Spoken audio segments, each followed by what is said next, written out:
다 함께 찬송가 270장, 구 찬송가는 214장입니다. 다 함께 찬송가 270장 찬송하시겠습니다.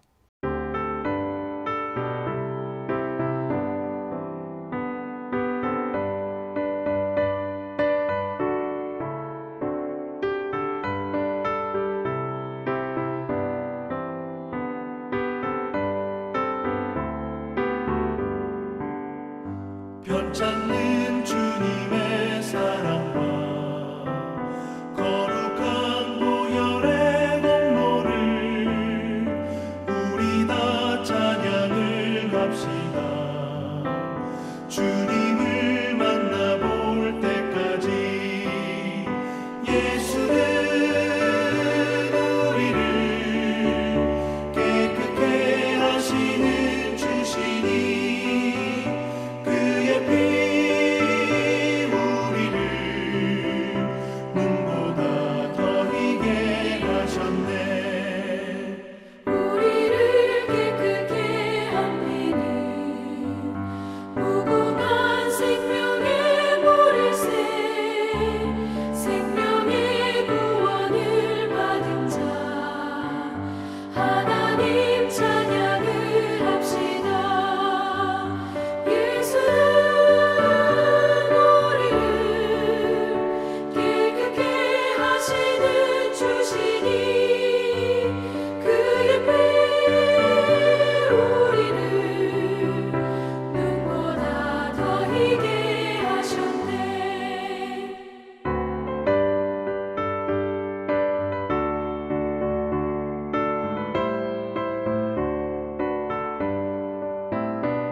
주님의 거룩한 보혈을 날마다 입으로 간증해 담대히 싸우며 나가세.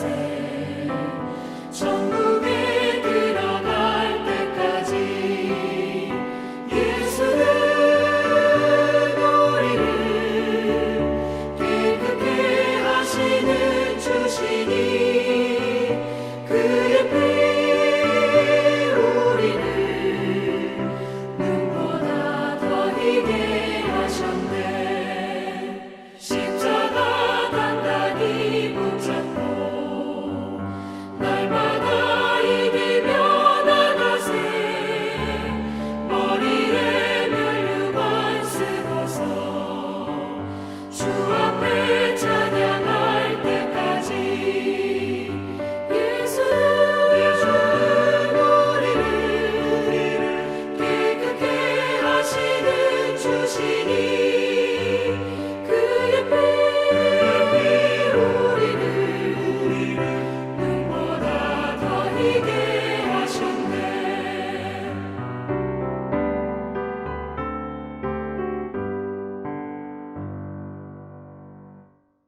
이 시간 다 함께 기도하겠습니다. 교회와 사역과 일꾼들을 위해서, 또 한국교회와 나라와 민족을 위해서 기도하겠습니다.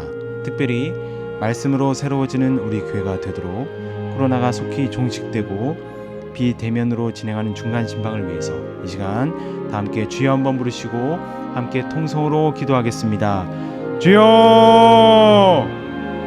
하나님 감사합니다. 이 새벽 우리들을 깨워주시고 주님의 몸된 교회 가운데 불러주시니 감사합니다. 하나님, 이 시간 저희들이 마음을 모아 기도할 때 하나님 응답하여 주시옵소서. 하나님, 먼저 우리 교회가 하나님이 기뻐하시는 교회, 생명이 풍성한 건강교회 되기를 소망합니다. 하나님, 성령으로 채워주시고 우리 안에 하나님의 그 마음을 온전히 채워주셔서 우리가 먼저 하나님의 그 마음 가지고 서로를 대하는 가운데 생명이 전해질 수 있도록 도와주시고, 우리가 또한 세상 가운데 하나님의 그 진정한 생명을 가지고 나아가는 가운데 복음을 증거하는 은혜가 있게 하여 주시옵소서. 두물로 목사님 계십니다. 하나님 함께하여 주시고 능력 주시고 은혜 주셔서 하나님께서 허락하시는 그 순간까지 충성스럽게 모든 사역 감당하며 또한 가는 곳곳마다 하나님의 사랑과 또한 예수님의 십자가의 그 참된 보혈을 증거하는 두물로 목사님 될 수 있도록 함께하여 주시옵소서. 또한 담임 목사님도 기억하여 주셔서 사역 가운데 기름 부어 주시옵소서. 보내주신 모든 사역 감당할 때 하나님 영광 받아주시고 그 사역을 통하여서 우리 교회가 주님께서 기뻐하시는 온전한 교회로 세워지는 은혜 더하여 주시옵소서. 우리 모든 기억자들과 제자들과 일꾼들을 또한 기억하여 주셔서 하나님 성령으로 채워주시고 한마음 한뜻 되어서 모든 일을 감당하며 하나님의 기쁨이 되는 우리 모두가 되게 하여 주시옵소서. 비대면으로 중간 신방을 진행하고 있습니다. 하나님 주님께서 먼저 준비시켜 주셔서 은혜 가운데 진행될 수 있도록 도와주시고 나누는 모든 기도 제목과 또한 삶과 말씀 가운데 은혜가 있게 하여 주셔서 바로 그 현장에 우리 성도들의 믿음의 교제 현장이 되고 바로 그 안에서부터 우리가 세워지는 은혜가 가득하게 하여 주시옵소서. 우리가 모이기 힘써야 하는데 코로나로 인하여서 많은 어려움이 있습니다. 하나님 예배드릴 때마다 주님께서 은혜 더하여 주시고 저희가 또한 삶의 예배자로 온전히 세워지게 하여 주시며 이 기회를 통하여서 우리 주신 그 모든 삶들이 얼마나 가치 있고 귀한지를 또한 하나님의 뜻이 무엇인지를 또한 이 시대적인 사명이 무엇인지를 알아가고 또한 실천해가는 우리 모두가 되게 하여 주시옵소서. 하나님 코로나로 인해서 아파하는 일이 있습니다. 하나님 위로하여 주시고 그들에게 회복의 은혜 허락하여 주시옵소서.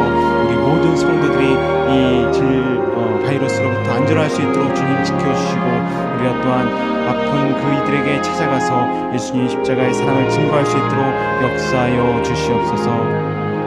이 나라와 민족 주님께서 기억하여 주셔서 하나님께서 이 땅의 주인 되어 주시고 하나님 모든 정치 지도자들이 하나님을 두려워하며 또한 백성 안에 사랑하는 마음으로 하나 되어서 이 어려움을 잘 극복해낼 수 있도록 도와주시고 이 길을 통해서 다시 한번 우리가 인간성을 회복하고 하나님께서 허락하시는 그 참된 가치들을 회복해가는 은혜 더하여 주시옵소서.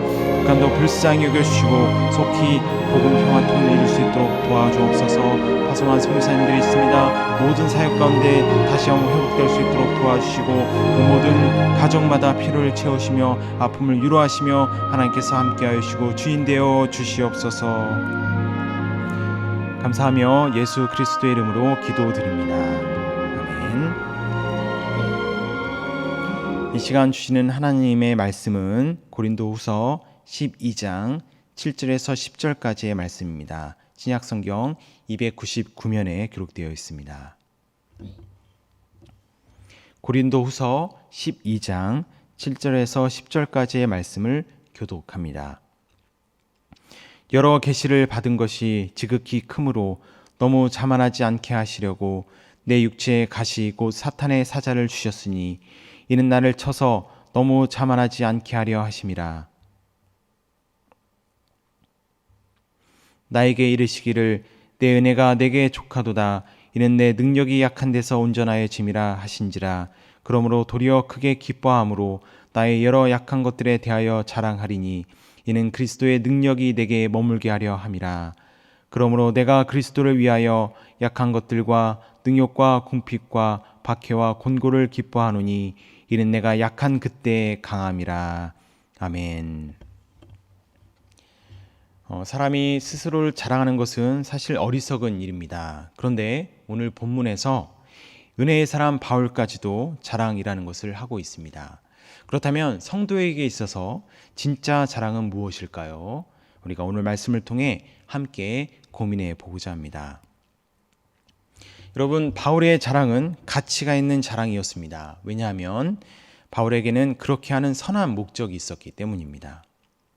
그 이유를 앞장인 11장 중반에서 밝히고 있는데요. 그것은 당시 고린도 교인들이 여전히 미숙해서 그럴싸한 말에 너무도 쉽게 흔들렸기 때문입니다. 이 악한 사람들이 와서 스스로를 잘 포장해서 자랑할 때 영적으로 분별해 내지를 못하고 그 말에 그냥 쉽게 넘어가고 또 바울의 진정성도 의심하고 심지어는 복음 자체에서까지도 멀어지게 되었습니다. 여러분 안타깝죠. 그래서 바울도 미련한 그 일에 동참하게 된 것입니다. 11장 18절에서 바울은 나도 자랑하겠노라 하고 선포합니다. 여러분 그리스도를 따라 행한다면 우리 성도들에게는 자랑할 것이 아무것도 없습니다. 그런데 18절 너희가 지혜로운 자로서 이 어리석은 자들을 기쁘게 용납하니 너희의 관심을 얻기 위해서는 나 역시 어리석어질 수밖에 없겠구나 그렇게 하소연합니다. 여기서 고린도 교인들이 지혜로운 자인 이유는 무엇입니까? 그것은 진리, 곧 복음을 가졌기 때문이 아닙니까? 그런데 진리를 가졌다는 그들이 정말 중요한 순간에는 복음이 아니라 죄성을 따라 듣고 판단했습니다. 이렇게 진리, 곧 복음이 사라지면 성도라 할지라도 얼마나 어리석어질 수 있는지를 우리가 볼 수 있는 것입니다. 선한 사람은 언변에 밟지 못하다 하는 말이 있습니다.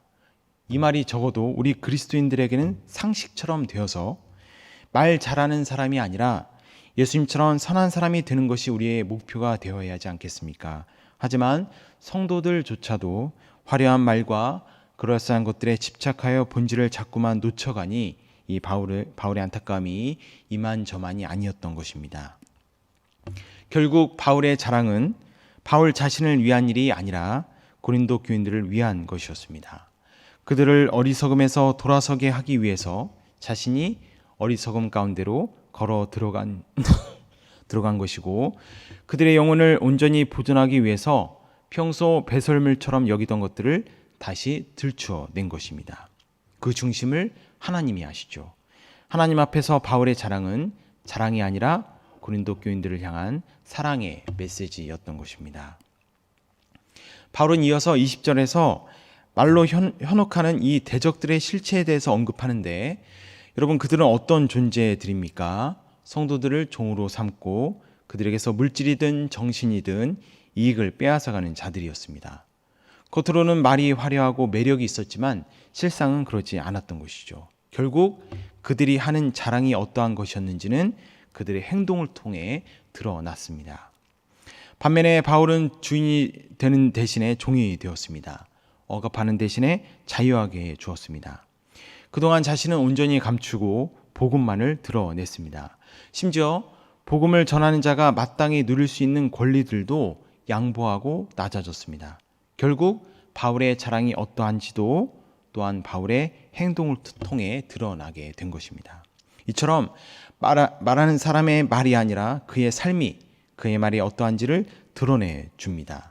말이나 인상이나 외모가 아니라 삶을 보아야 우리가 제대로 볼 수 있는 것입니다. 둘째, 바울의 자랑이 진짜 가치가 있었던 자랑이었던 이유는 바울의 진짜 자랑은 자신의 약함을 드러내는 것이었기 때문입니다. 바울의 진짜 자랑이 바로 오늘 본문인 12장에서 언급이 되는데요. 그것은 자신의 약함을 드러내는 것이었습니다. 바울에게도 육체적인 가시가 있었습니다. 이 가시는 스스로 사탄의 사자라고 부를 정도로 정말 피하고 싶고 또 근심이 되고 절망이 되는 그러한 약함이었습니다. 더구나 남들에게 전혀 덕이 되지를 못했습니다. 과거 한국교회가 존경하던 한 목사님은 말년에 폐가 좋지 않아서 설교할 때마다 피를 토했다고 합니다. 그러면 성도들은 그 모습을 보면서 감동을 받고 눈물을 흘리고, 여러분, 이런 약함이라면 은혜라도 될 텐데 바울에게 있는 약함은 단지 부끄러움밖에 되지 못했습니다. 그래서 이것이 그의 대적들에게 공격의 빌미가 되었고, 교인들 중에서도 바울을 경시하거나 또 근거 없는 소문을 내기도 했습니다. 여러분, 이런 약함은 우리에게 전혀 필요 없어 보입니다. 없는 것이 차라리 더 나을 것입니다. 하지만 바울은 그 안에 담긴 가치를 보았습니다. 인간적으로 볼 때 완전히 무가치해 보이는 그것이 바로 자기 안에 그리스도의 능력이 머무는 통로가 된 것입니다. 자신이 100% 사라져야 하나님의 능력이 온전해짐을 깨달았던 것입니다. 우리도 가만히 생각을 해보면 내가 약해질 때야 비로소 하나님을 의지하게 되지 않습니까? 그것도 적당한 약함이 아니라 완전한 무능함이 나를 하나님께 진정으로 이끕니다. 저도 뭔가를 해내거나 남들에게 인정받거나 하면 저도 모르는 사이에 머리가 서서히 들린 것을 느낍니다. 그러다가 실수하고 실패하죠. 낙심하고 좌절합니다. 그때가 되면 조금씩 머리를 숙이게 되지요. 하지만 아직입니다. 아직 내가 살아있습니다. 내가 정말 죽는 것은 완전한 실패를 경험할 때입니다. 하나님의 부재를 경험할 때입니다. 그때야 비로소 머리를 푹 숙이고 차라리 내 생명을 거둬가기를 바라고 다 포기하고 떠나버리고 싶어지죠. 하지만 그때 다가오시는 하나님의 은혜가 진짜입니다. 그때의 위로가 진짜입니다. 바로 그 순간 우리가 하나님께 얼굴을 향하여 들기만 하면 내가 무엇인가를 해서가 아니라 있는 그대로 나를 사랑하시는 하나님의 마음을 볼 수 있게 됩니다. 지금만 나를 사랑하시는 것이 아니죠. 처음부터 하나님께서는 내 모습 그대로를 온전히 사랑해 오셨습니다. 바로 완전한 실패가 그 진리를 깨닫게 해주는 것입니다. 예수님의 능력도 십자가의 약함을 통해 나타나고 완성되었습니다. 따라서 약함을 통한 능력이 성도의 진짜 승리하는 비결입니다. 그리고 이 비결을 깨달아가는 것이 인생의 신앙의 성숙입니다. 바울에게도 이러한 성숙함이 있었기에 더 정확하게는 하나님께서 그렇게 다듬어 가신 거죠. 그처럼 바울이 다듬어져 갔기 때문에 바울은 약한 가운데서도 기뻐할 수 있었습니다. 그렇게 공개적인 모욕과 끝없는 박해와 삶의 즐거움을 앗아가는 궁핍함 속에서도 약함 그 자체를 수용하고 누릴 수 있게 되었습니다. 바로 이 십자가의 능력을 묵상하는 이 시간이 되기를 소망합니다. 언제부터인가 한국교회는 세상 속에서의 영향력을 강조하기 시작했습니다. 그래서 세상 속에서 교회의 존재감을 많이 알려왔습니다. 하지만 안타깝게도 그 가운데 진짜 능력은 잃어버렸습니다. 바로 약함의 능력입니다. 하지만 오늘 본문에서 말씀해 주시는 것처럼 하나님께서 우리에게 계속 말씀하시는 것은 너 자신이 죽어야 하나님의 능력이 나타난다 하는 것입니다. 우리도 살고 하나님도 사는 것이 아니라 우리는 죽고 거기에 하나님이 사시는 것이죠. 그 사실을 기억하시면서 더 잘 살고 더 많이 살기 위해 쓰는 우리가 아니라 더 죽고 더 낮아지기 위해 쓰는 우리가 되기를 소망합니다. 말은 그렇게도 불가능한 일이죠. 그래서 성령이 필요합니다. 하나님의 능력을 구해서 내 힘이 아니라 하나님의 힘으로 사는 우리가 되기를 소망합니다. 긍휼의 하나님께서 우리를 기억해 주실 것입니다. 그리고 하나님께서 일하실 것입니다. 다 함께 기도하겠습니다. 사랑의 하나님, 약함이 곧 강함임을 우리가 잊지 않게 하여 주옵소서. 우리의 약함이 패배로 끝나지 않고 그 가운데 하나님께서 일하심을 기억하게 하여 주옵소서. 오늘 하루도 보다 나은 나를 꿈꾸지 않고 내 안에 예수님의 흔적을 더 담기 위해 애쓰게 하여 주시고 주님 안에서 부활의 능력을 맛보아 누리는 우리가 되게 하여 주옵소서. 이 시간 드린 예물을 주님께서 받아주시고 이 새벽 수고한 이들을 기억하여 주옵소서. 간구하는 심령마다 예비하신 은혜와 복으로 가득히 채워 주옵소서. 감사하며 예수 그리스도의 이름으로 기도드립니다. 아멘. 하늘에 계신 우리 아버지의 이름을 거룩하게 하시며 아버지의 나라가 오게 하시며 아버지의 뜻이 하늘에서와 같이 땅에서도 이루어지게 하소서. 오늘 우리에게 일용할 양식을 주시고 우리가 우리에게 잘못한 사람을 용서하여 준 것 같이 우리 죄를 용서하여 주시고 우리를 시험에 빠지지 않게 하시고 악에서 구하소서. 나라와 권능과 영광이 영원히 아버지의 것입니다. 아멘.